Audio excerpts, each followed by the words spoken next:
Good evening, Tommy. Danny. I just want to bring an issue much closer to home than religion, as the last few callers have been talking about. Yeah, I'm sure, but I just feel like I truly believe that we're supposed to be looking after our own. You know, at the end of the day, there's kids on the street, and I never saw that rule on the lid of the box. Well, yeah, of course not. But at the end of the day, I mean, we're supposed to look after our own. I said again, I haven't read that rule on the back of the box. No, of course not. But I mean, your instincts tell you that you always look after your own, don't you? Again, I haven't read that rule on the back of the box. Yeah, I've got lots of instincts, and one of the differences between a human being and a gibbon is that we control our instincts. Now, I control a great many instincts, as indeed do you. But then, do you accept? If you're saying that it is an instinct of people to put their own race beyond before other races, or their own nationality, much less likely, before other nationalities. First of all, I would dispute whether that is an instinct, which you said it was, although you may not have actually been wanting to make that your case. And even if it is an instinct, I would recommend that, as with most of our instincts, we give it consideration before we act on it.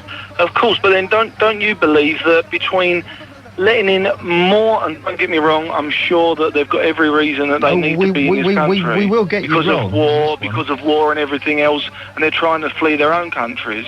But when we, as I feel, we let in people from other countries into our country, and we've got our own kids that have been, I'm not saying they have, but possibly been sexually abused and everything else. Danny, this is cobblers, mate. It doesn't work. The idea that if we stopped anybody else coming to live in this country, we would be able to house our homeless is so patently childlike. But financially... No, Danny, it wouldn't work. That's ridiculous. Do I really have to respond to the proposal that if we prevented anybody else settling in this country, we would be able to house our homeless? Danny, your understanding of the range of reasons why people leave their homes and do not wish to go into whatever institutional care that might be provided by the state, surely is better than that. Well then, from my point of view, when you see the kids sleeping in sleeping bags, the winter's coming, it can be -degrees, they can't find anywhere to stay, no hostels will let them in, all the hostels are full up. You've got Temple Place, where you've got the homeless queuing up for the van to come every night at 10 o'clock, where they give them soup and bread. And then you get other people from other countries What I find astonishing listening to you, Danny, is that you want to make a connection between illegal immigrants and their illegal immigrants and our deserved deprived.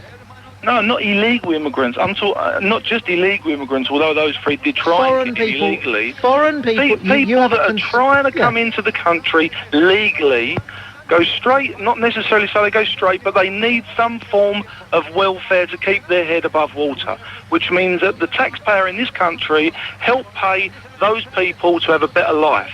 When we have our own that are born in this country that are out on the street, less than 16-year-old. There's a job here that can be done. Now, you can't do anything about homeless people in Britain, apart from, to your great credit, buying, well, I don't know if it's that creditable, but to some credit. Can I just finish? Because I've got a job for you, because you've rung up, you want help, I'm going to help you. Yeah, sure. You can't do anything about the homeless, apart from buy the occasional Kentucky. Yeah, I mean, of course. I mean, I'm powerless from that point of view. You can't Speaking to you on national radio, that won't. Let me put you and a great many, not that many other people, not many people like you who believe that by yakking about it on the radio it's going to change things. It ain't. So forget that for a start. Forget that. The only thing that changes things is people's action and activity. Now, you can't do anything about the homeless. Talking on this radio station, any damn radio station, won't change it one iota. Forget it. Fact. You won't be able to change anything about people from other countries wanting to come and live in what you consider to be your country. You won't be able to change that. Not in the slightest. What you can do, and what would really be valuable, and what in my view would actually make the world a better place, would be if you went away and worked out why it is that you have so much sympathy and so much empathy for deprived people who come from what you consider to be your own country and appear to have no matching sympathy for deprived people who come from another country. Well, I honestly can't. When I see them holding babies, queuing up down the roads at traffic lights with their hands in their hands. But this is the job. When they're already over in the country, trying to claim from the social, off the tax people of this country, from another country, what did I suggest? I know all that. In their arms. We know all that. We know how your mind. Kids under 16. Yeah, we know how your mind works. But do you hear the suggestion that I made that you ought to go away and have a think about? Yeah, I understand. Would you repeat it back to me so that I could hear that you have actually understood what I've suggested? What you're suggesting is that I should consider the needs and the feelings of other people coming into this country as much as I should consider the children under the age of 16 that are living on the street that are born in this country. That's what you're basically saying. Close enough. Close enough. You expect me to share a sympathy for them like I share a sympathy for the 16-year-old and younger, which I cannot. I just cannot. Now, why not? Because I feel that we as a nation should be looking after our own in this nation before we open-armedly say to other nations, why don't you come in and suck off of the taxpayer when we ain't looking behind us to see a 14-year-old crying with a sleeping bag, -7, December the 17th or something.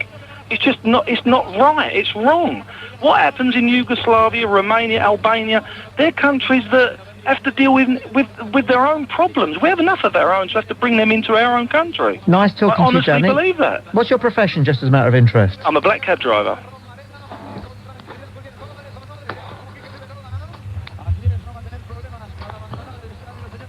Nine, 10. 08700 40 50 60 is the number. You're tuned to Talksport. Father insists that the following riddle... Are you there, Joanna? Yes. Could you just hang on for a second? Oh, yes. My father insists that the following riddle... 08700 40 50 60 is the number. Joanna, are you still there? Yes, I am. Just hang on for a second.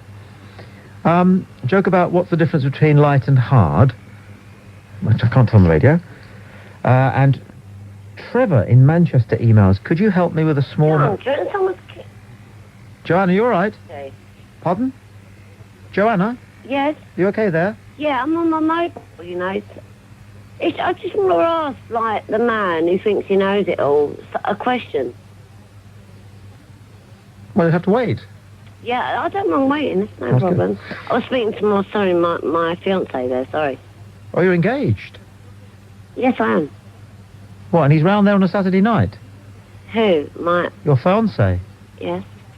Do the neighbours know? Pardon? Do the neighbours know? Yes, they do. Does that sort of thing go on? What time's he leaving? Just Tommy. Yeah? Tommy, listen. Am I speaking to Tommy now? Yes, you are, but I'm worried about this hanky-panky that's going on. No, it's no hanky-panky. We're engaged. Listen, Tommy. Well, is there hanky-panky going on between you and your fiancé? Listen, I'll tell you what it is. Pardon? Yeah, there is loads of hanky-panky. Of course there is. Even though you're not married? Well, no, we are getting married. But hold on. Forget about that for a sec. I can't. I've got such a rich image in my mind at the moment. What I rang up to ask you is, you know, like these asylum seekers, coming into this country, right? For instance, number one, the plane that was hijacked, and it turned out they was all related, in Stansted. I missed the news that day, but I'm sure that was what, did you miss it all that? The gist of 3-4 days? I'm sure that was more or less the gist of the bulletin, yes, anyway. Oh, right. And apparently, you know Arnold Schwarzenegger, and that you've been invited to, the Queen... What was it? The Queen Mother or the Queen's house party? What was it? What did it say on your ad? Where's this going, Petal? No, what I want to ask you is, right, you really think you're the bee's knees, yeah? Let me ask you one question. If you went to, say, for instance, I don't know, a country, where we're taking in the asylum seekers. If you went to one of their countries, or I did, would we get the same treatment? For instance, a hotel, money, etc. Would we? Well, are you treating them to that? Pardon? Are you treating asylum Well, seekers to yes, hotel? because I work. So, No, you yeah, see, my money but you're not. is... No. Yes, of course it is. No, it doesn't work The like that. taxpayers' money is paying them. No, you're not. Pardon? You're not. So who's paying them? I'll tell you who, why. Who is paying for them? You're not. The government. You're not. So who is? You're not. You? No, you're not. You Who aren't. is? You Then aren't. tell me. You aren't. It works like this, and you'll find that this stands up in a court of law. Okay? You're not responsible for the way in which the government spends the money that it takes off you in the form of taxation. Mm-hmm. And the reason I know this stands up in a court of law is because some time ago, some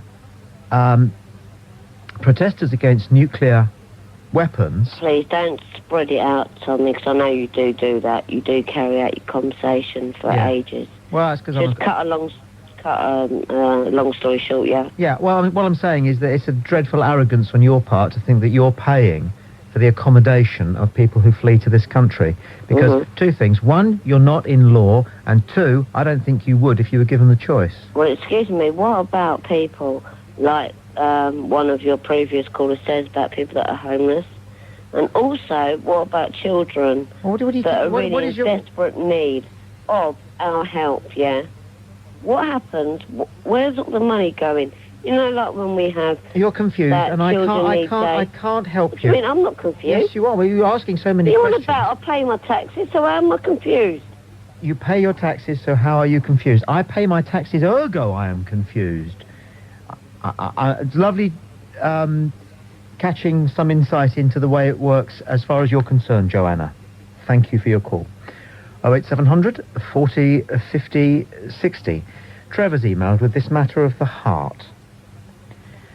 I hope you don't mind me reading your name out, Trev.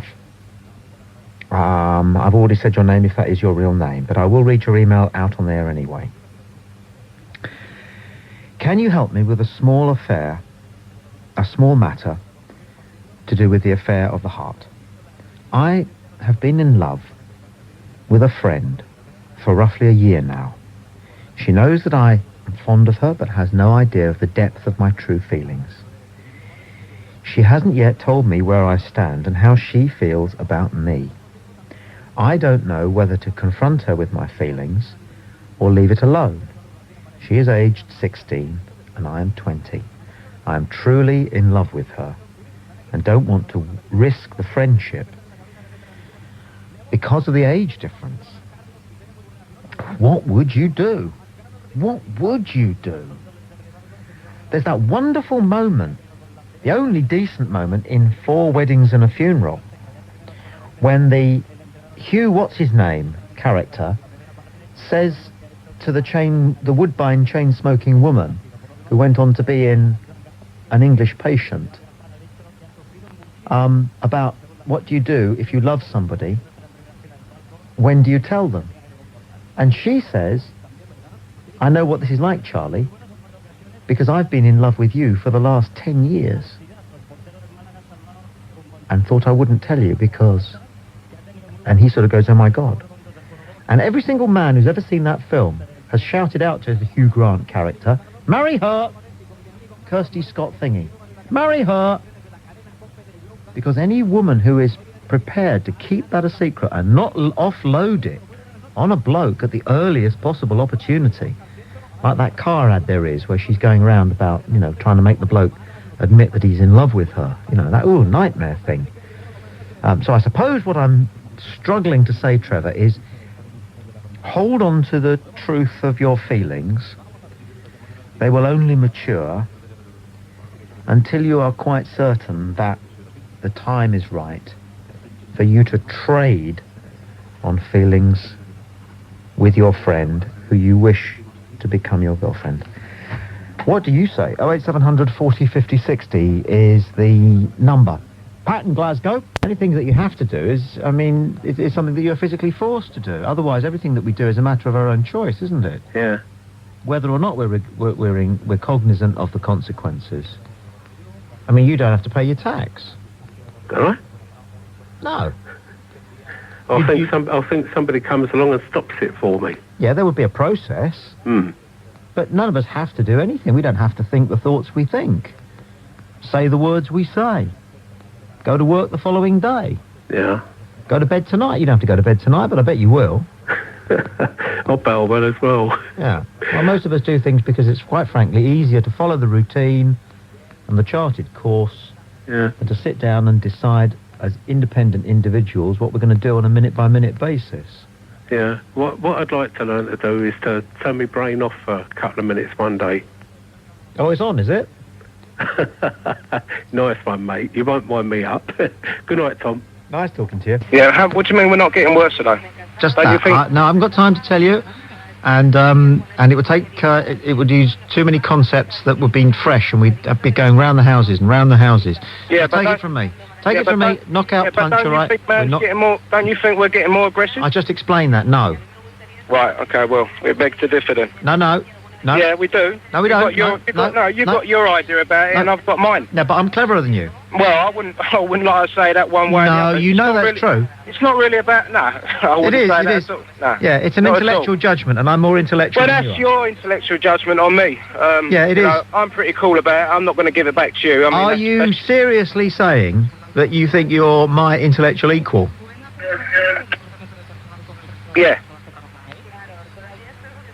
Oh, in that case, then, I could knock your lights out with one punch. Okay, go for it. But I don't believe that, and you don't think you're my intellectual equal. Well, and I don't. Anyway, listen, it's not really. I don't really want to go down that road. I mean, my point was just basically. Yeah, no, but I don't like people coming on saying that they think that mankind is getting worse because. Well, no, what I'm saying is, I'm talking about man is getting. I think he's more aggressive now than he's ever been. That's what I'm saying, and I just believe. It's cobblers. Sorry? It's cobblers. Well, that's you might be. And what worries me is that your life and your world is, and therefore you need to move on or change it. No, it's nothing about my life and my world. I'm just basically saying that. In what way? I believe that. In what way? Where? Where's your evidence? Well, just open up the papers. Just listen to the news. I mean. But that's the papers and that's the news. Yeah. Well, so what does that mean? It don't happen? Yes, it does. Largely, it doesn't happen. So what do you get on the news on the papers then? Stuff that's been going on for thousands of years. There's less of it, but more papers. Well, I think there's more of it and more papers. Well, what sort of awareness do you have of the social climate 100 years ago in this country? And you? Well, obviously, I know it better than you do. So therefore, you're not equipped to make comparisons. Was you around 100 years ago? That's a stupid question. Well, that's a stupid answer you're giving me. Are you saying? Well, wait a minute. You're the one who's making judgments on the present against the past. No, you're the one who's coming off with the judgments. No, you're the one who introduced a judgment about the present compared to the past, and now you're saying that you're not entitled to make a judgment about the past unless you were there. So how old are you? No, how old are you? What I'm talking about. What age are you? It doesn't matter what age. It doesn't matter because you're only entitled to make a judgment up to when you can start remembering things. So if you're 25, you're not entitled to judge things up past 20 years ago. Yeah, but you're the one who brought back the 100 years, not me. You're the one who said that mankind's getting worser. Yeah, I think man is getting far more aggressive than he's ever been, yeah. Based on what you remember or what you have read? Well, what I've actually lived with. Right. For the 36 years that I've been on the planet. Ah, well, there you are. I believe that I'm older than you, and therefore I'm a better judge of history than you. You are older than me, and you are probably more learned simply because you're older than me. But what I'm saying is I do believe... I'm cleverer than you. And what I'm telling you is that if your sole criteria for being able to judge the past is how long you have lived, all right? Right, what do you mean by cleverer than me, anyway? I'm cleverer than you. Right, if me and you was on an island, who do you think would survive? Me. Yeah, you're laughing, mate. I've been on an island. I've done it. well, Where have you? What islands have you been on then? I've been up the Congo. It doesn't matter. I've been what to islands Bhutan. I've I've been up Machu Picchu. If me and you was on an island, mate, you'd be the first to go. I promise you. Where would I go? And then at the end of the day, do you know where I go? What's it about? I would sail off in my boat because I could build one and you couldn't. Yeah, well, I can build one as well. But what I'm saying no, is, you can't. You've never been near the river. You wouldn't know. You don't even know where the river is. Listen, I'm a fisherman, so I know all about rivers. But what I'm saying is this, but, you know, what does clever mean? I mean, if me and you was on an island, yeah, and I was to survive, does that mean I'm cleverer than you? I don't believe, no.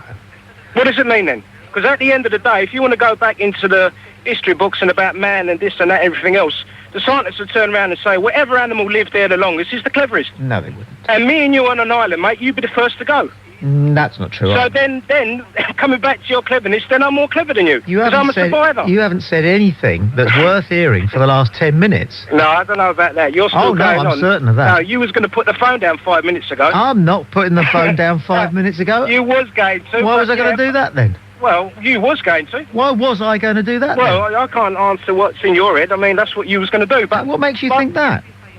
Because you was summing up and you was about to you said, all right, okay, finished it, and you was about to put it down. But anyway, look, let's not sidetrack. All I'm saying is... It's not a sidetrack. Every time I respond to something that you say, you call it sidetracking. Yeah, no, but you do go on a little bit of a tangent sometimes, you get me, and people follow your flow, and then it gets all loose, you know, it gets all a bit mushy. But what I'm saying is this, about... What football team do you support? You know what football team? I spoke to you last week. What football team do you support? Have a guess. Oh, gee, that could take me 92 guesses. No, I don't. Look, it's not exact. Look, it's not an easy. I think you know what football team I support because I spoke to you last week. I can't remember you. Does that sound? You can. Yeah. I'm the Chelsea man.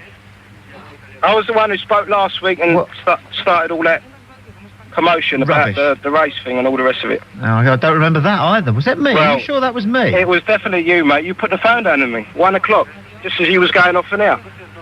And then the whole rest of the night revolved around the football and the talk that me and you started. Did it?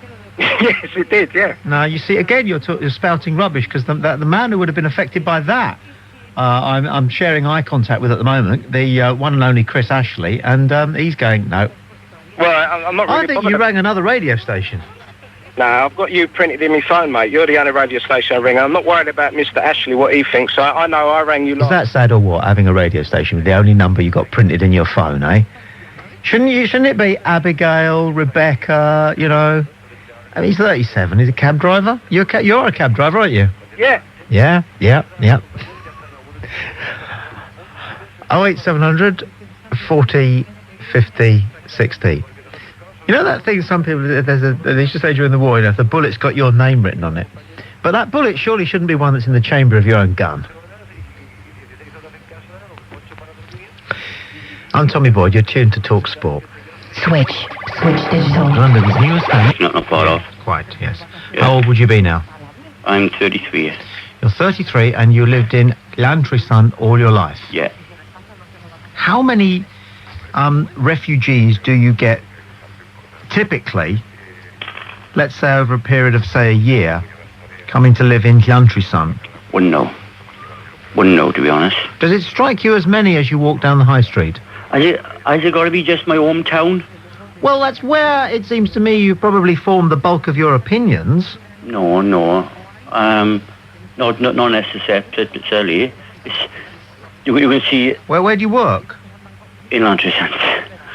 Right. What's the furthest away from Lantry-Sun that you spent any meaningful time? I haven't really. But is this relevant in any way? Oh, yes. As in why? As in why? I've travelled around the world many times. Yeah, I heard you say a couple of times. I didn't understand where I lived until I had. Right, fair comment. It is. I don't know what it is about Lantry-Sun that holds you. No, neither do I really, to be honest with you. So successfully to it. But what I have to tell you is that if you were to spend a meaningful amount of time, and I'm probably talking about, perhaps a couple of months rather than 10 days or a fortnight, on the move, on the hoof, meeting other people, finding out who it is you're sharing planet Earth with, you would find it would change an awful lot of your views. Because it did me. Also, if it affects me directly, then I got to be concerned about something. Never believe anything, sir. Never believe anything. No, never believe anything. Never believe for certain anything unless you've seen it, smelt it, touched it, felt it with your own being. So if my mother tells me not to put my hand in the fire, do not believe it, get it in there. Feel it hot. You were speaking to a man early on. Tell him you were more educated than him. Put your hand in the fire, sir. Put your hand in the fire to the point where you can realise that it's going to hurt. Then you will know that it's going to hurt. Yes. That taxi driver you spoke to early on, you were telling him you were more intelligent guy than yourself. Get the hell out of Lantry, son. Yeah, that taxi driver you spoke to. Run away now. Get out now. Slam the door behind you now. Run screaming down the street and over the hills and go far away. Go to Bangladesh. Go to Peru. Go to Alaska. Go to South Africa. Go to Australia now, because it will be too late soon. Wait, I want to argue with the fact it will be too late, and it most probably will for me. And to be honest, my life is going great. Then do the next best thing, which is to live in hope rather than in fear, and to read a lot of good books, and don't believe what you read in the papers. I don't live in fear. I think we say live in hope and don't live in fear. Why do you think I live in fear? Where do you get that impression of me from? Because your views about foreigners coming into this country suggest to me that you're frightened of something. What, losing your job to a Bangladeshi? Yeah, well, when we got people unemployed on the streets now... No, well, you are afraid. You're afraid. It's not just me. It's my generation. It's my children. My children's children. But you were talking about you. I've got on the phone. I haven't got your generation on the phone. I've got you on the phone, and you are afraid. You are afraid. You are afraid. You are afraid of losing your job to a Bangladeshi. You've got a great habit of telling people what they think and how they feel. And okay, you might hit a nerve on some, but you're not with me with this one. I'm not afraid of nothing. In that terms, I am afraid of things, of course. But I'm not afraid of them coming in. I just don't think it's right. And I do it. Yeah, I think actually it's myself. It's a bad idea. It's obviously. Well, I'm glad you've got an opinion about it, even though you're fairly shaky on what it is you've got an opinion about. At least you've got an opinion. That's right. Yeah. Fantastic. Yeah. Okay. I've also got a joke to tell you, Tommy. I don't think we've got time, Paul. Thank you very much indeed for your call, though. It must be wonderful to have opinions about almost anything. I haven't got any opinions at all. I've got one opinion.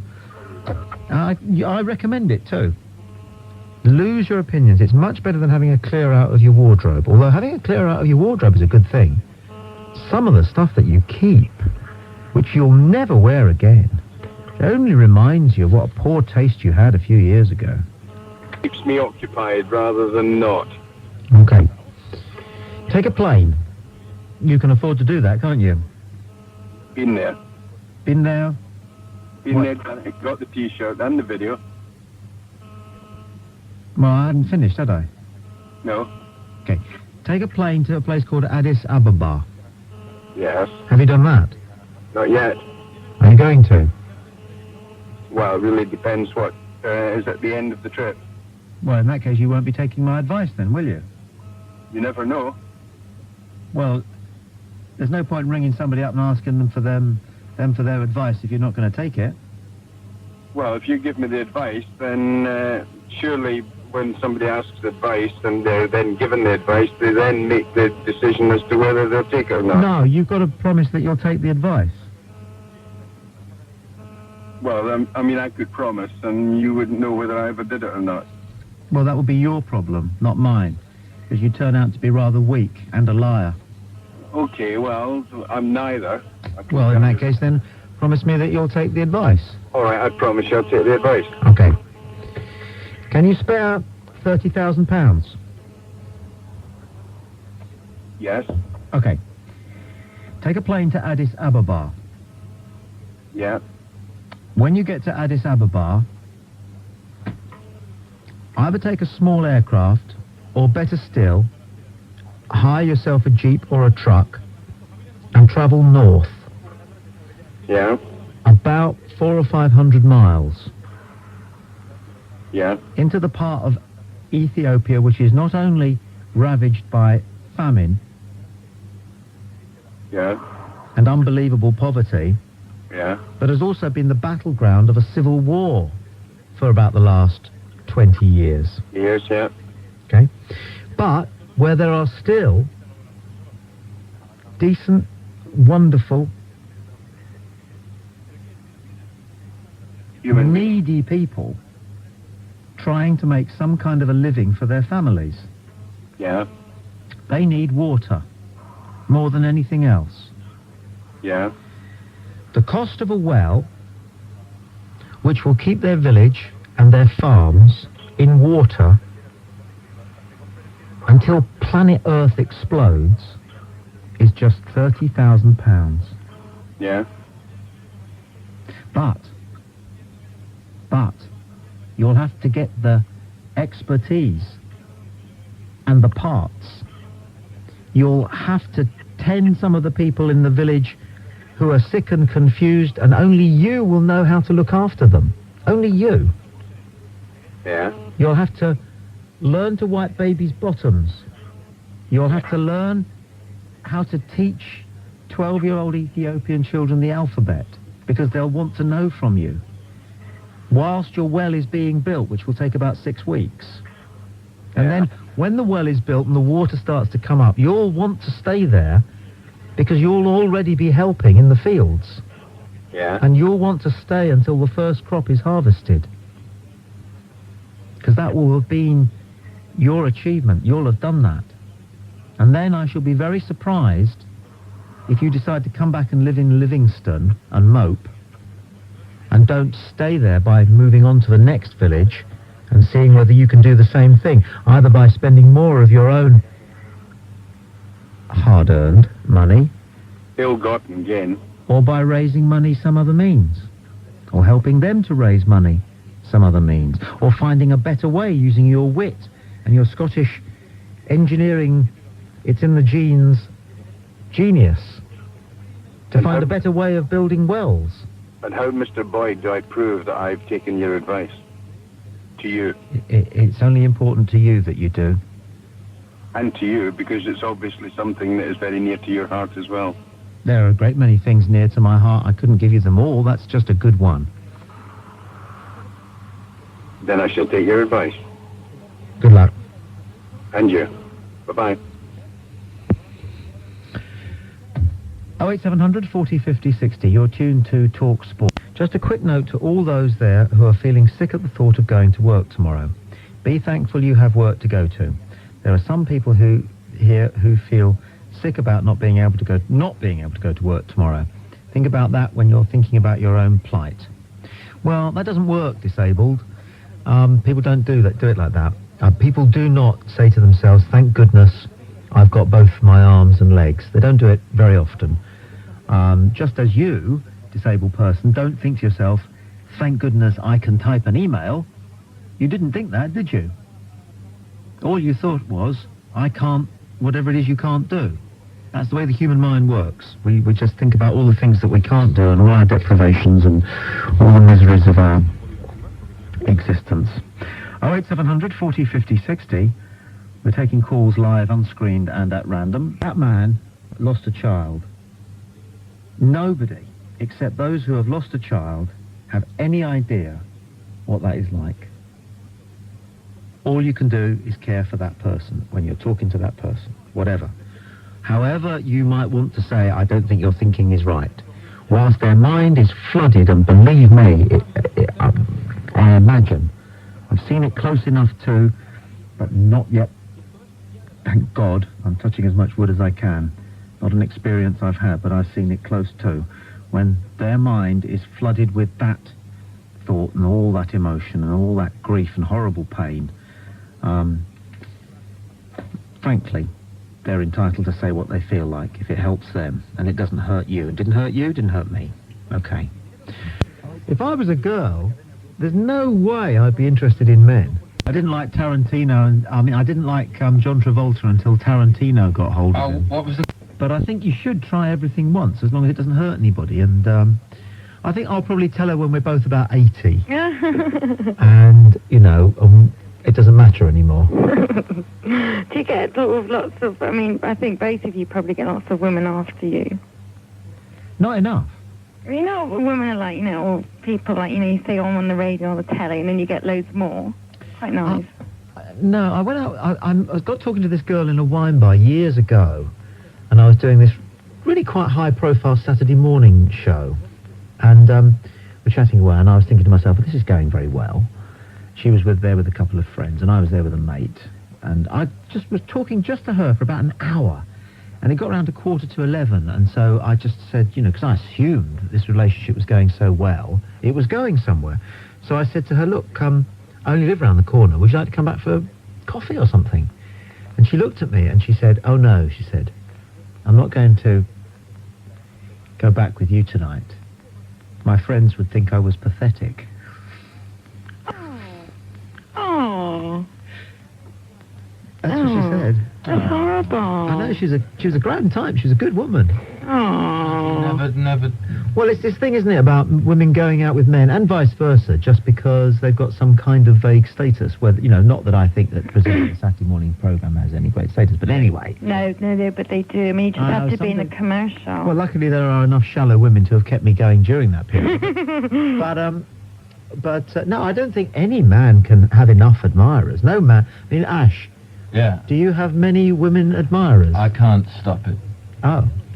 I can't stop them. But you'd like more, wouldn't you? I'd love more. Yeah. The more, the better. That's what I'm saying. None of us the more, can the say, better, man. No, you never meet a man who will say to you, Stacey, my problem, since you ask, is that I have too many female admirers. You'll never hear that. No. I don't like having too many guy admirers. They, freak me a bit. You know what I mean? I don't like that. A bit stalkery. Blokes are more like stalkers, though. Well, you see, blokes are allowed to look at women. Now, the reason why America's the greatest country on earth, the most successful country on earth, the most successful country there's ever been, is because everybody who lives in America and is descended from other Americans are the descendants of people, I've said this before, and this is my theory, are the descendants of people who had the guts, the spunk, to get up and go and take the risk and cross the Atlantic or the Pacific and go to a completely cross uncharted waters and go and live in an uncivilized, a country that had to be harnessed, and that means that they were very brave and prepared to work unimaginably hard, and all the rest of the people who stayed behind, whether it was in China or in Britain or in France, were the sort of rather more sedentary types. So we're descended from them. It's a very rich land, isn't it? I trust it. Like the country. The countryside is very... The trees, the grass, is very sort of rich. America, it's lush. They're strong people. Yes. And great athletes, and there's 250 million of them. That's right. And they are all descended from people who had get up and go about 250 or 300 years ago, and that's genetically built into the American psyche. They are the most evolved humans, really. To be a winner. They're just interested in winners. Genetic diversification. Yeah. You can't get more than the States. No, it's anywhere. Fantastic country. I wish I was American in many ways. Don't you, Ash? To be wise, do you need a high IQ, or do you need great learning? You need wisdom. If you have wisdom, do you need a high IQ to be... Is that a requisite of wisdom? A high IQ, or to be to be a learned person, to be a wise person? To be a wise person, you need wisdom. No. You're not listening to me, Tommy. I said, to have wisdom, is part of the requirement of being wise, to be... have a high IQ, and to be very well educated, for instance. Is that the thing for wisdom? Could you explain wisdom to me? Is that well? No, that's a different question from the one that you asked me, which I answered, which you then repeated and then added a second question to, which was different from the first one. So, could you explain wisdom was to your me? was your As opposed to knowledge, what is the difference between knowledge and wisdom? well? Let's proceed logically and consecutively. I answered your first question. Right. Now, what is wisdom? Well, what is the difference between knowledge and wisdom? That's my question to you. It's the same as the difference between a man who knows the price of everything, but the value of nothing. Well, do you want to know the difference between wisdom and knowledge? No. If you're wise... No, I said no. Bill, I said no. Oh, you don't want to know? No. Oh, right, that's okay. There's no problem. That would be, I'd get bored myself because I know it. Do you know what I mean? Yeah, Do you know what I mean? Yeah. That's why I'm more interested in hearing what other people have got to say, because I don't know what they're going to say, whereas if it's me, I know what I'm going to say. Have you ever held a monkey? Because people don't like it in the backs of cars, although there's nothing wrong with it. Yeah. Oh, there's an image come back to me of something I saw once in the underpass at Birmingham. Which one? The Queen's Way? No, the big, I can't remember where it is now, but if you come out of the Holiday Inn and so go right and down. Oh, right, yes. What it was... along New Street. It was a Saturday night and I couldn't go out on the town because I was working early on the Sunday morning. I didn't fancy the hotel food, so I nipped out to get fish and chips. Down Bristol Street. When you're staying in a hotel, I'm always nervous about bringing fish and chips back into the hotel. Where were you getting your chips? There was two chippies just up from the theatre. Where you mean navigation? That's street, the one. Yeah. That's the one. On the corner. Les Dennis was always on in Panto at that. Yeah. It was either Les Dennis or Cannon and Ball. Yeah. Anyway, Brilliant. Anyway, great, very funny. The choice. I liked Cannon and Ball. I thought they were much underrated. They were terrific. Yeah. Anyway, so I'm bringing back my fish and chips, and there's a couple of parked cars in the underpass, and they were lit by the street lamps. And I just wish I didn't have the image of what I saw from a distance of about 20 feet. You know, I didn't want to see it, but once I'd seen it, I sort of stood and watched it for about 5 seconds. It was just not what I wanted to see. In an underpass? In a car. Actually in the underpass? Making love. That's dangerous, I didn't want to, you know... They can get shunted from behind. But if you work in a hotel, you see, the possibility is always on. Yeah. 08700 40 50 60 is the number. You're tuned to Talksport. Is that the time? Yeah. Oh, come on. It's nearly time for the 2 o'clock news. I know. You should have said something. Well, I've given you those eyebrow movements. No, Did you not notice the eyebrows? I thought you were doing that ad. There's a new ad for Levi Jeans where he's got a curly eyebrow. No, that's what that means. I'd better cue the news. Yeah. My apologies to the newsreaders. On 1089 and 10:53 a.m. Talk Sport on the hour sports update and headline news from the Sky News Centre. Don't forget to subscribe and like. Comment too if you wish. Even slap your legs and make a purchase from Ann Summers. But don't do nothing.